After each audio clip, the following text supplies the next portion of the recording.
நீங்க அவர் ஃப்ரெண்டு கிடையாது, நீங்க அவருடைய மச்சினிச்சி, மனைவியின் தங்கை, அந்த ஃபேமிலியில ஒரு ஆள் நீங்க இல்லையா? அப்ப நீங்க எப்படி ஃப்ரெண்டு மாதிரி பரவாயில்ல மச்சான் வா மச்சான் பாத்துக்கலாம் நான் சொல்லுவீங்க? சார் இப்ப அவருக்கும் எனக்குள்ள ஒரு பாண்டிங் இருக்கும், ஃப்ரெண்ட்ஷிப்பா எல்லாமே ஷேர் பண்ணிப்போம், பேசிப்போம். அவர் இப்ப எங்கன்னா வெளியில போறாரு, என்ன நடக்குது எல்லாமே என்கிட்ட சொல்வாரு.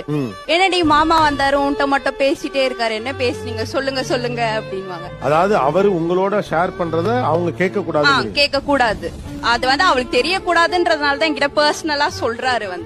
அவ ஏன் பர்சனல் டைரியா இருக்கணும், என்கிட்ட தானே இருக்கணும், என்கிட்ட தானே அந்யுன்யமா இருக்கணும், அவகிட்ட ஏன் சீக்ரெட் எல்லாம் மெயின்டைன் பண்ணணும்? இப்ப நீங்க ஒரு விஷயம் ஷேர் பண்றீங்கன்னா நான் எப்படி நீ இதெல்லாம் என்கிட்ட பேசாத அத சொல்லக்கூடாது, நேரா போய் அக்காட்ட சொல்லிருங்க.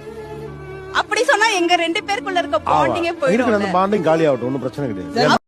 சொந்தங்களே, பெண்களுக்கு தான் கணவர் தான் கிட்ட பகிர்ந்துக்காத